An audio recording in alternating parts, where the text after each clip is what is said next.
उप सभापति महोदय, मैं आपका शुक्रगुजार हूं कि आपने मुझे क्रिमिनल प्रोसीजर आइडेंटिफिकेशन बिल 2022 पर बोलने का मौका दिया है।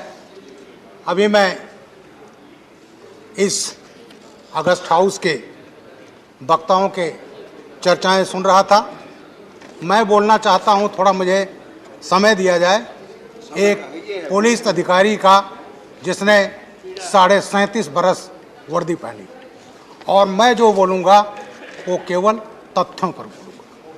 महोदय, ये शिनाख्त शब्द जो है अंग्रेजी में आइडेंटिफिकेशन, ये सेक्शन 9 इंडियन एविडेंस एक्ट से निकला है, और इसके तहत जो शब्द है पर्सन्स एंड एनीथिंग, एनीथिंग पहले आदमी का शिनाख्त होता है और माल का भी शिनाख्त होता है।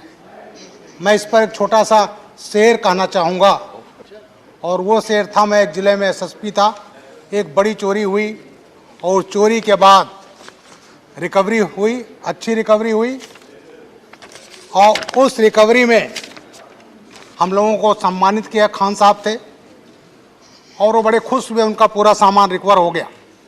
उन्होंने एक शेर कहा हम लोगों को सम्मानित करने में, या खुदा किसी के घर में चोरी ना हो, या खुदा किसी के घर में चोरी ना हो, और चोरी हो जाए तो रिकवरी ना हो। तो ये उन्होंने इसलिए कहा कि रिकवरी का आइडेंटिफिकेशन का प्रोसेस इतना कम्बरसम है कि रिकवरी हुई लेकिन वो उसके हाथ में नहीं आ रही। इसी तरह से महोदय, जो आइडेंटिफिकेशन का प्रश्न है, ये 9 सितंबर 2020 को ये एक्ट आया था, और जो अब तक चलता रहा, जिसे एक्ट नंबर 33 ऑफ 1920 कहा जाता है। इस अधिनियम में, इस पुराने अधिनियम में यह व्यवस्था की गई थी कि 1 वर्ष या उससे अधिक कारावास में दंडनीय किसी अपराधी को गिरफ्तार किया जाता है तो पुलिस अधिकारी उसका फिंगरप्रिंट, फुटप्रिंट इम्प्रेशन ले सकता है, और फोटो लेना है तो मजिस्ट्रेट की ज़रूरत पड़ेगी। महोदय, केवल 3 था, फुटप्रिंट और फिंगरप्रिंट और फोटोग्राफ। लेकिन इधर जो प्रगति हुई, टेक्नोलॉजी आई, और टेक्नोलॉजी इतनी आई कि अपराधियों ने भी नई नई टेक्नोलॉजी का प्रयोग किया अपराध करने में। जब हम सेवा में आए तो कट्टा मिल जाता था, कभी कभी 12 बोर गन मिल जाए, फैक्ट्री मेड 315 बोर राइफल मिल जाए, तो हम लोग समझते थे बहुत बड़ा हथियार मिल गया। लेकिन इसी सेवा में RDX भी देखा, चाइनीज़ ग्रेनेड भी देखा, AK-47, G3, ये तमाम चीज़ें जो आई, और साइबर क्राइम 2000 के पहले को कोई नाम नहीं जानता था। साइबर क्राइम क्या है? हेरोइन, मार्फिन कोई नहीं जानता था, गांजा चरस के बारे में जानते थे, इसके बारे में। तो ये मेरा कहना है कि जिस तरह से अपराधियों ने नई नई तकनीकी का इस्तेमाल किया, इसलिए वो जो कानून था 1920 का, वो उसकी कोई उपयोगिता नहीं रह गई थी, और मैं इसलिए ये कानून लाया गया है। महोदय, ये जो अपराधी हैं, आतंकवादी हैं, मैं इनके बारे में बात करना चाहता हूँ। महोदय, मैं कुछ घटनाओं का जिक्र करना चाहूँगा, और उसमें किस तरह से इस देश को टेरराइज किया गया। मैं उत्तर प्रदेश में सेवा में था। 23 नवंबर 2007 को कचहरी में ब्लास्ट हुए, लखनऊ, अयोध्या और बनारस, मारे गए 1.5 दर्जन लोग। और उसके बाद जब ये घटना हुई, उसके 2 मिनट पहले टेरर मेल आया मीडिया को, हम ब्लास्ट करने जा रहे हैं, जो करना हो कर लो। और उस टेरर मेल में ये भी कहा गया कि हमने श्रमजीवी ब्लास्ट किया है, हमने दिल्ली ब्लास्ट किया है, सरोजनी नगर ब्लास्ट किया है। उसी घटना में और बॉम्बे में सीरियल ब्लास्ट हुआ था 11 जुलाई 2006, जिसमें 209 लोग मारे गए थे। महोदय, ये ऐसी घटना थी जिसने हिला कर रख दिया था, और वो टेरर मेल लिखित में आया और उससे पूरे देश को हिलाने का प्रयास किया गया। अभी मैं अपने कुछ मित्रों का सुन रहा था और ये कहा जा रहा था कि साहब इसका मिसयूज होगा।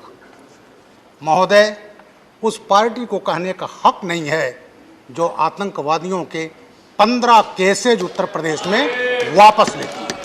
कोई हक नहीं है उनको कहने का। महोदय, मैं उसका भुक्तभोगी हूँ, आज पार्लियामेंट में खड़ा हूँ। मैंने कभी नहीं सोचा था कि मुझे मौका मिलेगा, लेकिन आज मौका मिलेगा। आज मैं बोलूँगा उस पर और तथ्यों पर बोलूँगा। महोदय, उस कचहरी ब्लास्ट केस में हमने गिरफ्तार किया आतंकवादी। 18 मई 2013 को वो आतंकवादी लखनऊ से गए थे फैजाबाद। कोर्ट्स में ट्रायल के बाद लौट रहे थे, एक को लू लग गई। खालिद मुजाहिद फौजी का आतंकवादी, और बाराबंकी आते आते डेथ हो गई। मैं उस समय डायरेक्टर जनरल सिविल डिफेंस था, डीजीपी के पद से हटा दिया गया था और उस पार्टी में समाजवादी पार्टी की सरकार थी। मेरे खिलाफ बाराबंकी कोतवाली में 19 मई 2013 को मर्डर का मुकदमा कायम किया गया था मेरे खिलाफ, और मेरे साथ जो डीजी थे रिटायर्ड विक्रम सिंह। जी हाँ, ये जरा सुनने का मादा भी रखिए साहब। और वो जो मुकदमा कायम किया गया, जेल भेजने का प्रयास किया गया मुझे, क्या था?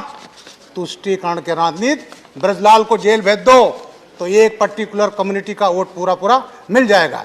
ये चीजें हुई। और वो पार्टी जिसने सीआरपी केस हुआ था, वो घटना मैं ही था उस समय प्रदेश का ADG law and order. Rampur CRPF पर हमारे 7 जवान मारे गए थे। 31 दिसंबर बटे 1 जनवरी 2008 की रात में हुआ था। AK-47 से हमला हुआ था और हमारे निर्देशन में इंडिया कमांडर लश्कर तोयबा का हाफिज सईद का मैं लाया था। दोनों पाकिस्तानी फिदाइन मोहम्मद फारूक, इमरान, लोकल मैन, और ला करके हमने चार्जशीट लगाई। RDX मिला, AK-47 मिला, और वो जो समाजवादी पार्टी सरकार आई तो उस केस को भी वापस लिया गया। मैं हाई कोर्ट इलाहाबाद को मैं सलाम करता हूं। हाई कोर्ट ने जानते क्या कहा था? महोदय, आप कौन होते हैं केस वापस लेने वाले? आप कौन कह रहे हैं कि निर्दोष है? दोषी और निर्दोष तय करेगा कोर्ट। और इलाहाबाद हाई कोर्ट का एक कमेंट था कि आज आप केस वापस ले रहे हो, कल को उनको पद्म विभूषण दे दोगे। ये इलाहाबाद हाई कोर्ट का था। और वो सीआरपीएफ अटैक का केस जो सरकार ने वापस लिया था, उसमें 4 को फांसी की सजा हो गई, एक को आजीवन कारावास हो गया, एक को 10 साल से। तो महोदय, ये जो बात करते हैं कि दुरुपयोग होगा, फला होगा, इनको ये दुरुपयोग और सदुपयोग कहने का कोई हक नहीं है। तो ये जो टेक्नोलॉजी बढ़ी तो ऐसे उसकी ज़रूरत थी, क्योंकि अभी मैं देख रहा था एक साहब ने कहा कि बड़ा दुरुपयोग होगा दिल्ली के। महोदय, इसमें कुछ ऐसी पार्टियां हैं जिन्होंने याकूब मेमन और अफजल गुरु को फांसी जब सजा दी गई तो उस फांसी को सजा को रोकने के लिए रात में सुप्रीम कोर्ट का दरवाजा खटखटाया गया था। वो पार्टियां आज का कारण ये दुरुपयोग होगा। फांसी की सजा जिसको सुप्रीम कोर्ट से हो चुकी है, जो लटकने जा रहा है, और उसके पक्ष में खड़े हैं टुकड़े टुकड़े गैंग को सपोर्ट करने वाले। अफजल, हम शर्मिंदा हैं, तेरे कातिल जिंदा हैं। सुप्रीम कोर्ट ने निर्णय दिया इस पार्लियामेंट पर अटैक का महोदय, और पार्लियामेंट अटैक के जब होता है उस मुलजिम को सजा होती है, तो ये पार्टियां तमाम ऐसी हैं जो दस्तखत करके रात में सुप्रीम कोर्ट का दरवाजा खटखटाया गया था उनको छुड़वाने के लिए। इसलिए महोदय, ये जो कहा गया दुरुपयोग होगा, ये दुरुपयोग नहीं, वो पार्टियां बोल रही हैं जो हमेशा इसका दुरुपयोग करती रही। महोदय, एक एक्ट था, हमने उसका काफ़ी प्रयोग किया है, वो होता था टाडा। और टाडा नहीं होता तो आज पंजाब खालिस्तान होता। महोदय, मैंने वो भी आतंकवाद झेले हैं, ऐसे ज़िले में था। और जब उसकी उपयोगिता ख़त्म हो गई, जब कश्मीर में आतंकवाद बढ़ रहा था, कश्मीरी पंडित भगा दिए गए थे, उनके मर्डर्स हो रहे थे, तो पार्लियामेंट में हमारी जो उस समय सबसे बड़ी पार्टी देश की थी, उसको लोग लेट गए कि टाडा वापस ले लो, और टाडा वापस लिया गया। हमारे पूर्व प्रधानमंत्री अटल बिहारी वाजपेयी जी, वो जब आए तो क्या लाए? पोटा, प्रिवेंशन ऑफ टेररिज्म एक्ट, और उसको भी 2004 में वापस लिया गया। अभी मैं सुन रहा था हमारे एक मित्र आरजेडी के, वो कह रहे थे साहब दुरुपयोग होगा। अरे वो पार्टी बोल रही है जिसने गोधरा दंगे को दूसरा रूप दे दिया था, उसका परिदृश्य बदल दिया था। महोदय, 27 फरवरी 2002 Sabarmati express, He's not yielding. Sabarmati, He's not yielding. He's not yielding. Please. मैं फैक्ट पर बोल रहा हूँ, Not yielding. मैं Not फैक्ट पर yielding. बोल रहा हूँ, Please. फैक्ट पर बोल रहा हूँ। Please. 27 December 2002 Please. गोधरा में ट्रेन गई, Sabarmati express, coach number S6, माननीय लोग और हिंट करेंगे तो मैं दूंगा। कोच वो हिंट नंबर करेंगे तो मैं S6, दूंगा। Please please. और महोदय उसमें जला दिया Honorable गया member, पेट्रोल से if he yields, then I will give. He has to Ram yield. भक्तों को जला दिया गया। प्लीज यस महोदय उसके बाद एक रेल मंत्री हुए उन्हीं की बात 2004 रिकॉर्ड पे में, जा रही है। प्लीज आरजेडी के थे, उन्होंने after him I will give. After him I will give. UC Banerjee आयोग बनाया। You cannot force UC chair to Banerjee, give. और Let उस him speak, I will give him opportunity. Let him finish his 17 speech. जनवरी 2015 को 17 जनवरी उनके 2005 बोल लेने के बाद मैं कह रहा हूँ क्या अवसर दूंगा। अभी वो बोल रहे हैं। प्लीज। और वो रिपोर्ट क्या था कि साहब ये आग तो एक्सीडेंटल है, आग ये लगाई नहीं गई है, Nothing will go on आग record है। except his speech. उसमें साधु लोग थे, चिलम पी रहे थे, उसको अहमदाबाद हाईकोर्ट ने रोक दिया, पार्लियामेंट में पेश नहीं हो पाया, और वो अल्टीमेटली उस केस में गोधरा में फांसी की सजा हुई। और आज हम Let him finish his speech. I have told you, Jhaji, I will give you. Let him finish his speech. Let him finish. तो महोदय टेररिज्म इस देश के लिए सबसे बड़ा खतरा है। मैं अपने देश के प्रधानमंत्री माननीय नरेंद्र मोदी जी को प्रणाम करता हूं, आभार व्यक्त करना हूं कि उनके राज में अपराध को, आतंकवाद को पूरी जड़ समूत उसको खत्म करने का निर्णय लिया गया। महोदय, मैं ATS चीफ रहा 4.5 साल उत्तर प्रदेश का। महोदय, यहाँ पर इंडियन मुजाहिदीन उन्होंने क्या किया था, फंडिंग करने के लिए यहाँ व्यापारियों के अपहरण किए गए थे, आतंकवाद के फंडिंग। जो मेंबर है महोदय, 2 घटना का मैं जिक्र करना चाहूंगा। 12 नवंबर 2000 को राजकोट से भास्कर तारिक परेशान की किडनैपिंग की गई, करोड़ों रुपए लिए गए और उसको इंडियन मुजाहिदीन की फंडिंग हुई। 25 जुलाई 2001 को किडनैपिंग हुआ पार्थो प्रतिम राय बर्मन, खादिम सूज के मालिक थे। महोदय, उनका किडनैपिंग हुआ रैंसम के लिए। हैदराबाद में हवाला से 3 करोड़ 75 लाख ले लिए गए थे, और उस 3 करोड़ 75 लाख में से $1 लाख पाकिस्तान के आतंकवादी मोहम्मद सईद से हाफिज सईद का गुर्गा, उस $1 लाख भेजा गया था मोहम्मद अत्ता ऑफ इजिप्ट, अल कायदा का, जिसने अमेरिका के ट्विन टावर पर हमला करके ध्वस्त कर दिया गया था। तो महोदय, इस देश में आज का नहीं है, आतंकवादी जो किडनैपिंग के लिए फंडिंग होते हैं। आतंकवाद हुआ, अहमदाबाद ब्लास्ट हुआ महोदय, मैं तो उस सब केस से जुड़ा हूँ। कचहरी ब्लास्ट हुआ, संकट मोचन ब्लास्ट हुआ, शीतला घाट ब्लास्ट हुआ, जयपुर ब्लास्ट हुआ, दिल्ली ब्लास्ट हुआ, बटला हाउस हुआ। ये तमाम घटनाएं कांग्रेस के रिजीम में होती रही और आज को नहीं हो रही है, क्योंकि सरकार का इकबाल है, और जब सरकार का इकबाल होता है तब ऐसी घटनाएं महोदय रुकती हैं।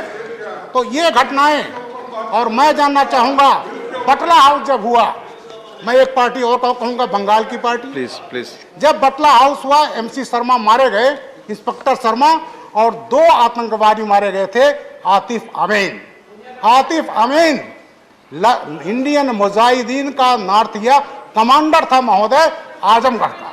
वो आजमगढ़ आजमगढ़ मॉड्यूल 25 लोग पाकिस्तान में ट्रेंड थे। आतिफ अजीम, मोहम्मद साजिद माजे गए थे, सैफ गिरफ्तार हुआ था।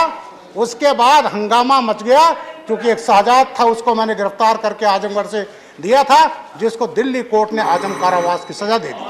और ऐसे केसेस में आंसू बहाए जा रहे थे। 15 मिनट का समय पार्टी ने दिया था आजमगढ़ को, हमारे कांग्रेस के पार्टी ने नेता 15 मिनट का समय दिया था आपका। एक हमारे कांग्रेस के नेता, उन्होंने आजमगढ़ को उन आतंकवादियों के घरों को तीर्थ स्थल बना दिया था। वहां जा करके वहां से गुमराह करके लोगों को दिल्ली भेज करके प्रदर्शन कराए जा रहे थे। और एक नेता और कांग्रेस के थे, 15 मिनट पार्टी ने दिया था। 11 फरवरी 2012 और ये कहा था बटला हाउस की तस्वीर देख करके उनकी नेता की आंखों से आंसू गिर रहे थे। आज ये पार्टी के लोग ये कह रहे हैं दुरुपयोग होगा। महोदय, ये कानून आज के रिक्वायरमेंट को देखते हुए जिस तरह से अपराधी हाईटेक हो गए हैं, अगर हम हाईटेक नहीं होंगे तो उसका मुकाबला हम नहीं कर पाएंगे महोदय। इसलिए ये जो बिल है ये बहुत जरूरी है। इसमें कहीं किसी का मानवाधिकार का हनन नहीं है। और आज की परिस्थितियों को देखते हुए और आज के रिक्वायरमेंट को देखते हुए ये एक्ट पास होना चाहिए, क्योंकि जितने ये चीजें पैरामीटर्स हैं जो मेजरमेंट की श्रेणी में लाए गए हैं आज से अपराधों से लड़ने के लिए, वो जरूरी है। मैं माननीय नरेंद्र मोदी जी का और अपने गृह मंत्री माननीय अमित शाह जी का आभारी हूं कि इस एक्ट को लाया गया और आज पास होगा। और ये नरेंद्र मोदी जी का सपना जो है, इस देश को अपराधियों से, आतंकवादियों से, नक्सलाइट से मुक्त किया जाएगा। और मैं इस बिल को सपोर्ट करता हूं। और ये सपोर्ट करने के बाद अभी कहा जा रहा था कि साहब इसमें कन्विक्शन रेट में कमी आएगी।